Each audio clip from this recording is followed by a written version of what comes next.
कांग्रेस रुकने पार्लियामान रंजीत रंजन ने भी जी मीडिया से खास बातचीत की। कहीं ना कहीं जो उम्मीद थी वही हुआ कि आप लोगों को आगे जाने से रोक दिया गया। फिलहाल क्या कुछ कहना आपका? देखिए, इस भाजपा राज में आप क्या उम्मीद कर सकते हैं, क्योंकि वही सवाल करते हैं, वही जवाब देते हैं, वही सजा मुकर्रर करते हैं। ना वो अडानी घोटाले में जेपीसी बनाएंगे, ना ही जिस तरह से वो ईडी सीबीआई आईटी का दुरुपयोग कर रहे हैं विपक्ष के खिलाफ, जो आपकी नीतियों के विरोध में प्रश्न करे, आप उसको डराने धमकाने का काम करते हैं। सदन के भीतर पहली बार हुआ है कि रूलिंग पार्टी खुद पार्लियामेंट को चलने नहीं दे रही है। हम बाहर में विरोध दर्ज कर रहे हैं तो वहां पे भी धारा 144 लगा दी जा रही है। क्या इस देश में लोकतंत्र बाकी रहेगा? क्या भाजपा वाले चाहते हैं कि विपक्ष विहीन पूरा देश चले?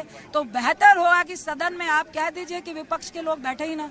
मैम, एक अहम सवाल, कितने पॉलिटिकल पार्टीज आपकी थी? पूरा विपक्ष में से कितने पॉलिटिकल जो मार्च को निकाले गए? मुझे लगता है लगभग 16-17 विपक्ष के तमाम जो विपक्ष की पार्टी हैं, लगभग 90% जो विपक्ष की पार्टियां हैं, हम लोग एकजुट होकर बाहर आए हैं और अपना विरोध प्रकट। अगला कदम क्या?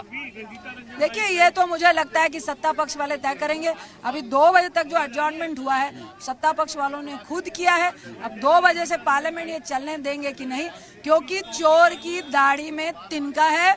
हम चाहते हैं जेपीसी बने, अडानी घोटाले की चर्चा हो, ज्वाइंट पार्लियामेंट्री कमेटी उसकी जांच करे और जिस तरह विपक्ष के घरों में ईडी सीबीआई आईटी के छापे पड़ रहे हैं उसका जवाब दिया जाए। आखिर आपके साथ जो पार्टियां मिल गई उनकी जांच का क्या हुआ? हिंडनबर्ग की रिपोर्ट में मैम एक कंपनी का नाम लिया था जो डिफेंस की कंपनी है, उसमें भी वो अब कह रहे हैं कि वो खुद अपने तरीके से भी जांच करेंगे। क्या देखिए, एडजॉर्नमेंट मोशन में कई विपक्षी पार्टियों ने हिंडनबर्ग की रिपोर्ट क्या है, आपने क्या जवाब दिया है, यही तो एडजॉर्नमेंट मोशन है जिसको ये चलने नहीं देना चाह रहा है। हम चाहते हैं सदन के भीतर आप बताएं हिंडनबर्ग की रिपोर्ट क्या है, बीबीसी को बैन क्यों किया गया था, अडानी घोटाले पे जेपीसी क्यों नहीं बना रहे। यही सारे प्रश्न है जिसके कारण रूलिंग पार्टी सदन नहीं चलने देना चाहती। जाहिर सी बात है, जिस तरीके से अभी कांग्रेस की राज्यसभा सांसद रंजीत रंजन बता रही थी कि 2 बजे जब एक बार दोबारा पार्लियामेंट सेशन स्टार्ट होगा, अभी जो एडजर्न हुआ है उसके बाद कहीं ना कहीं स्थिति साफ होगी कि जेपीसी की मांग और जिस तरीके से चीजें की जा रही थी